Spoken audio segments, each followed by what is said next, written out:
శుక్లాంబరధరం విష్ణుం శశివర్ణం చతుర్భుజం ప్రసన్నవదనం ధ్యాయేత్ సర్వవిఘ్నోపశాంతయే.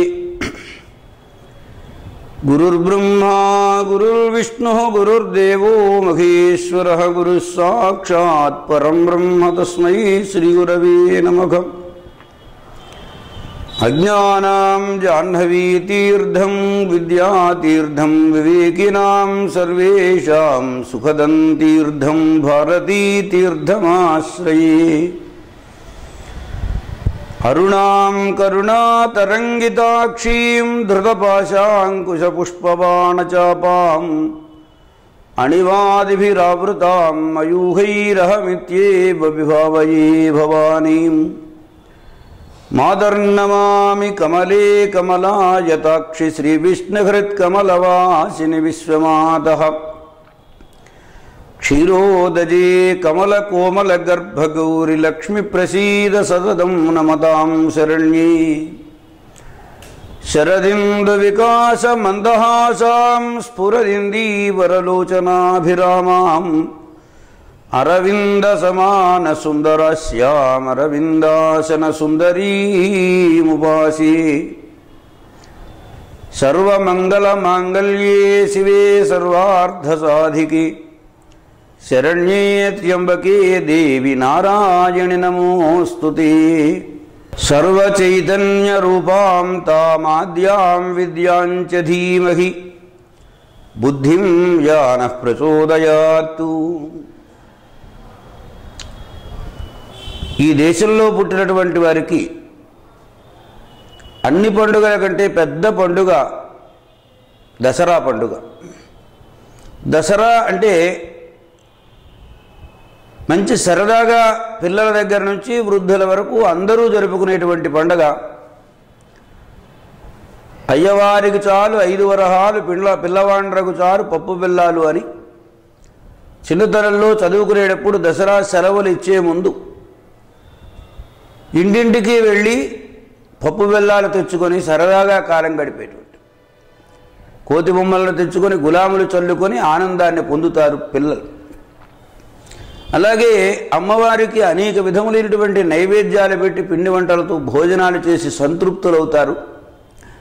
జనులందరికీ ఆకలిని తీర్చే పండుగ ఈ పండుగ. ఈ పండుగ వెనుక ఒక నేపథ్యం ఉంది. అదేమిటంటే యమధర్మరాజు గారికి 2 కోరలు వసంత శరత్తులని. వసంతం అంటే చైత్రమాస ప్రారంభం, ఎండలు బాగా ముదిరేటువంటి కాలం, ప్రాణానికి శోష వచ్చి నీరంతా ఇంకిపోయి చాలామంది మృత్యువాతలు పడేటువంటి రోజులవి. అలాగనే శరదృతువు వర్షాలు బాగా ముమ్మరంగా కురిసేటువంటివి, శ్రావణ భాద్రపదాలని పేరు. అదైన తర్వాత శరదృతువు వర్షాలు చివరై కొంచెం చలికాలం ప్రారంభమవుతూ ఉండేటువంటి కాలం అతి శీతలమైనటువంటి కాలం. అత్యుష్ణకాలం ఇందాక చెప్పుకున్నటువంటి వసంత ఋతువు అయితే, అతి శీతలమైనటువంటి కాలం ఇప్పుడు మనం చెప్పుకునేటువంటి శరత్కాలం. మొట్టమొదట్లో చాలామంది అమ్మవారిని అనుగ్రహింపజేసుకోవడం కోసం ఈ వసంత నవరాత్రులని అలాగే శరన్నవరాత్రులని 9 రోజుల పాటు అచించమైనటువంటి మహాభక్తితోటి అమ్మవారికి ఉపాసనం చేసి వాళ్ళ జన్మను చరితార్థం చేసుకునేందుకు ప్రయత్నం చేసినటువంటి రోజులు. ఒకటి ఆరోగ్యకరంగా మంచిది, రెండవది ఆత్మ విశుద్ధి కోసం మంచిది. అందువలన ఈ పండుగకు ఒక ప్రత్యేకత ఉన్నది. సంక్రాంతి ఉన్నదనుకోండి 3 రోజుల పండుగ, దీపావళి ఉన్నదనుకోండి 2 రోజుల పండుగ, అలాగే శ్రీరామనవమి ఉన్నదనుకోండి 1 రోజు పండుగ, కృష్ణాష్టమి 1 రోజు పండుగ. కానీ 10 రోజుల పండుగ దసరా పండుగ.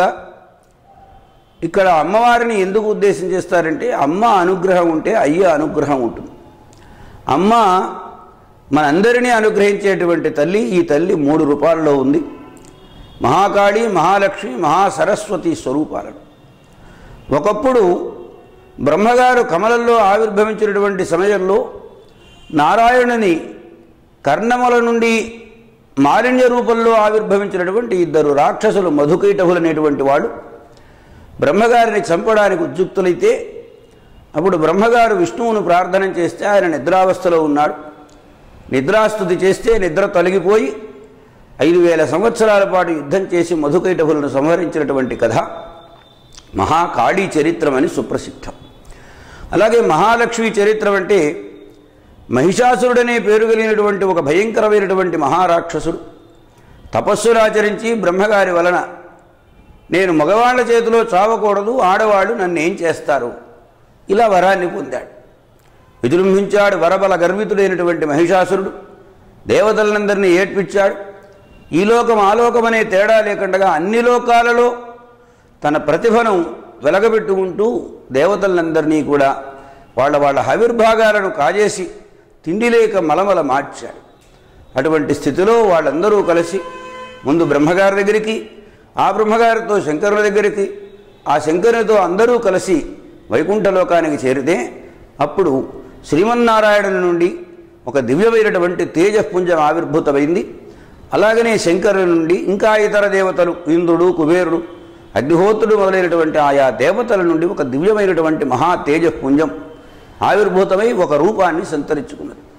ఆ రూపమే మహాలక్ష్మీ స్వరూపమైనటువంటి దుర్గాదేవిగా అవతరించింది. ఆమెను అనేక విధాలుగా స్తోత్రాలు చేశారు. ఆ తల్లి పెద్దగా అట్టహాసం చేస్తే ఎవరూ ఏమిటి అని విచారించగా అత్యద్భుత అతిలోక అమానుష మహాదివ్య సౌందర్య స్ఫూర్తిమూర్తి అయినటువంటి ఆ దుర్గాదేవి యొక్క సౌందర్యానికి భ్రమసినటువంటి వాడై కాముకుడై మహిషాసురుడు ఆమెను వివాహం చేసుకోమన్నాడు. దాంతో యుద్ధం ప్రారంభమైంది. చిక్షురాసురుడు, భాస్కరాసురుడు ఇంకా అనేక మంది రాక్షసులతో యుద్ధం చేసి మహిషాసురుణ్ణి మర్దనం చేసి చంపింది ఆ తల్లి. ఇది మహిషాసుర మర్దన కథ. మొదటిది మహాకాళీ చరిత్రం, మధుకైటభ సంహార రూపమైనటువంటిది అయితే, రెండవది మహాలక్ష్మి చరిత్రం, మహిషాసుర మర్దనీ రూపమైనటువంటిది. దేవతలందరూ అనేక దివ్యస్తోత్రాలు చేసి అమ్మ అనుగ్రహానికి పాత్రులైనారు. మీరు ఎప్పుడు ఏ విధమైనటువంటి ఆపదలు వచ్చినా నన్ను తలుచుకోండి, నేను ఆపదలను తొలగిస్తాను అని చెప్పింది. ఆ తరువాత కాలాంతరంలో శుంభ నిశుంభులని పేరు కలిగినటువంటి 2 రాక్షసులు, వాళ్ళు కూడా మగవాళ్ల చేతిలో చావకూడదని వరాలను పొందారు. అమ్మవారి యొక్క సౌందర్యానికి అమితమైనటువంటి ఆకర్షణ కలిగినటువంటి వారే ఆమెను వివాహం చేసుకోమని కబురు చేశారు. సుగ్రీవుడనేవాడు వచ్చి సందేశాన్ని వినిపించాడు. అమ్మవారు చిన్న చమత్కారం చేసింది. మీ శుంభాసుడు నిశుంభాసుడు చాలా గొప్పవాళ్లే, వాళ్లతో వివాహం చేసుకోవడానికి తగినటువంటి యోగ్యత కలిగిన వాళ్ళు అయినా నేను చిన్నతనంలో తెలిసి తెలియని వయస్సులో చిన్న ప్రతిజ్ఞ చేశాను. అదేమిటంటే యుద్ధరంగంలో నన్ను ఎవరైతే ఓడించగలుగుతారో వాళ్లను వివాహం చేసుకుంటానన్నాను. కనుక ప్రయత్నం చేసి చూడండి, శుంభాసురుడైనా సరే నిశుంభాసురుడైనా సరే యుద్ధంలో నన్ను ఓడించి వివాహం చేసుకోవచ్చును అన్నది. ఆ తరువాత భీకరమైన యుద్ధం జరిగింది. రక్తబీజాది మహారాక్షసులు చండాసురుడు, ముండాసురుడు, అప్పుడే కాళికాదేవి యొక్క స్వరూప ఆవిర్భావం, మహాకాళీ స్వరూప సరస్వతీ స్వరూపంగా ఆవిర్భవించి వాళ్ళనందరినీ కూడా సంహారం చేసింది శుంభ నిశుంభాసుర వధ. ఇది మహాసరస్వతీ చరిత్ర అంటారు. ఇందులో ఆంతరంగికమైన ఒక అభిప్రాయం ఏమిటంటే, ఇచ్ఛాశక్తి, క్రియాశక్తి, జ్ఞానశక్తి స్వరూపాలలో అమ్మవారు ఉంటుంది. ఉదయం పూట ఇచ్ఛాశక్తి స్వరూపము, మధ్యాహ్నం పూట క్రియాశక్తి స్వరూపము, సాయంకాల సమయంలో సరస్వతీ స్వరూపం. అంటే మొదటిది తమోగుణ ప్రధానమైనది, రెండవది రజోగుణ ప్రధానమైనది, మూడవది జ్ఞానప్రదాయకమైనటువంటి సత్వగుణ ప్రధానమైనటువంటి మూర్తులు. ఈ 3 మూర్తుల యొక్క స్వరూప గాథనంతటినీ వివరించడమే చరిత్రత్రయము అంటారు దీన్ని. ఈ చరిత్రత్రయాన్ని ఈ దసరా నవరాత్రుల్లో సాధకులైనటువంటి వాళ్ళు చక్కగా పారాయణం చేస్తారు. త్రికారములయందు అమ్మవారిని అర్చన చేస్తారు. యుద్ధానంతరం అమ్మవారు ఈ మొత్తము ఆయుధాలన్నింటినీ తీసుకుని వెళ్ళి జమ్మి చెట్టు దగ్గర ఆ జమ్మికి ఆ చెట్టు మీద ఆ ఆయుధాలన్నింటినీ కూడా విసర్జన చేస్తుంది. ఆయుధ విసర్జనోత్సవం. అపరాజితా దేవి అంటారు ఈ అమ్మవారిని. ఆమె ఈ ఆయుధాలన్నింటినీ విసరించింది. అదే సమయంలో మన వాళ్ళు సంప్రదాయంలో శమీ పూజ అని చేస్తారు. శమీ శమయతే పాపం, శమీ శత్రుభయంకరి, అర్జునస్య ధనుర్ధారి, రామస్య ప్రియదర్శిని. ఈ శ్లోకాన్ని చదివి వాళ్ళందరూ ప్రదక్షిణాలు చేసి నమస్కారాలు చేసి జమ్మి కొట్టడం అంటారు. అంటే ఒక జమ్మి ఆకు తెచ్చుకొని ఇంట్లో పూజామందిరంలో పెట్టుకొని పూజ చేసుకునేటువంటి ఓ మంచి సంప్రదాయం ఈ లోకంలో ఏర్పడింది. ఆ తర్వాత తేలిన విషయం ఏమిటంటే, మనలో 3 రకాల శక్తులు ఉంటాయి. ఇచ్ఛాశక్తి, క్రియాశక్తి, జ్ఞానశక్తులు 3 కూడా. ఇచ్ఛ అంటే మనకు కలిగేటువంటి సంకల్పాలు ఉత్తమ సంకల్పాలు కావాలి, మంచి ఆలోచనలు కావాలి. కేవలం ఆలోచన పుట్టగానే సరికాదు, పుట్టినటువంటి ఆలోచన క్రియారూపంలో పరిణామాన్ని చెందాలి. అదే మాధ్యాహ్నికీ శక్తి. ఆ తరువాత చేసినటువంటి ప్రతి పనుల ఫలము జ్ఞానశక్తి రూపంలో పరిణామాన్ని చెందాలి. ఇచ్ఛాశక్తి క్రియాశక్తి యందు, క్రియాశక్తి జ్ఞానశక్తి యందు పరిణమింపజేయడం ఏదైతే ఉన్నదో అదే ఈ చరిత్ర త్రయంలో ఉన్నటువంటి మహత్తరమైన వైభవం. ఇది ఆ బాల వృద్ధం అంటే చిన్నపిల్లలు మొదలుకొని వృద్ధులైనటువంటి వారి వరకు సంతోషంగా సంబరంగా జరుపుకునేటువంటి పండుగ, పెద్ద పండుగ, 10 రోజుల పండుగ. అందరూ ఆనందంతో ఆహ్లాదంతో జీవితాలను గడిపేటువంటి విజయం ఆవహమైనటువంటిది. విజయం మన క్రియాశక్తి స్వరూపంలో ఉంటుంది. మనం ఎంత కృషి చేస్తే అంత విజయం మనకు లభిస్తుంది. అటువంటి విజయావహమైంది కనుక అమ్మవారికి విజయదుర్గా అనే పేరున్నది. మనకందరికీ కూడా అఖండ ఐశ్వర్యాన్ని ప్రసాదిస్తుంది కాబట్టి ఆ తల్లి కనకదుర్గా అనేటువంటి పేరున్నది. దీన్నే పోతన గారు అంటారు, అమ్మలగన్నయమ్మ ముగురమ్మల మూలపుటమ్మ చాలా పెద్దమ్మ సురారులమ్మ కడుపు ఆరడి పుచ్చనయమ్మ దుర్గా మాయమ్మ అని ప్రార్థన చేస్తారు. కనుక దుర్గాదేవి ఉపాసన చాలా ప్రధానమైంది. ఏమనే రాజరాజేశ్వరి అంటారు, లలితా త్రిపుర సుందరి అంటారు, అపరాజితాదేవి అంటారు. ఏ పేరు పెట్టినా అమ్మ అమ్మే. అమ్మ దయ ఉంటే అన్నీ మనకున్నట్లే. అమ్మ అనుగ్రహాన్ని సంపాదించుకునేందుకు మనకు భగవంతుడిచ్చిన ఓ మంచి అవకాశం. ఇక్కడ రహస్యం ఏమిటంటే భగవంతుడు ఎలా ఉంటాడు? దేశస్వరూపంలో, కాలస్వరూపంలో, వివిధములైన క్షేత్రాలలో దేవతా స్వరూపంలో ఉంటాడు. కాబట్టి సకల దేవతా స్వరూపుడైనటువంటి వాడు భగవంతుడు. ఇక్కడ అమ్మవారన్నా, అయ్యవారన్నా, దేవుడన్నా, దేవత అన్నా అన్నీ ఒకటే పరమార్థ దృష్టితో చూసినప్పుడు. కనుక దేశస్వరూపంలో వివిధ క్షేత్రాలలో ఉన్నటువంటి భగవంతుడిని ఆరాధన చేయడం దేశరూప భగవదుపాసనం అంటారు. అలాగే కాలాన్ని బట్టి మనకు అనంత పద్మనాభ వ్రతం చేస్తాం, వరలక్ష్మి వ్రతం చేస్తాం, మంగళగౌరీ వ్రతం చేస్తాం. ఇలా అనేకములైనటువంటి వ్రతాలు ఆచరించడం అనేటువంటిది మనకు సంప్రదాయంలో ఉన్నది. అలా ఈ దసరా 10 రోజులలో ఈ కాలంలో ఆశ్వయుజ శుద్ధ పాడ్యం మొదలుకొని విజయదశమి రోజు వరకు చేసేటువంటి ఈ పండుగకు దసరా పండుగ అనేటువంటి పేరున్నది. అలాగే శరన్నవరాత్రములు శరత్కాలంలో హస్తా నక్షత్రంలో ప్రారంభించి చిట్ట చివరిలో శ్రవణాంతే విసర్జయేత్ అని శ్రవణ నక్షత్రం వరకు ఈ పూజలు అనేటువంటివి నిర్వహించడం జరుగుతుంది. ఇందులో పారాయణలున్నాయి.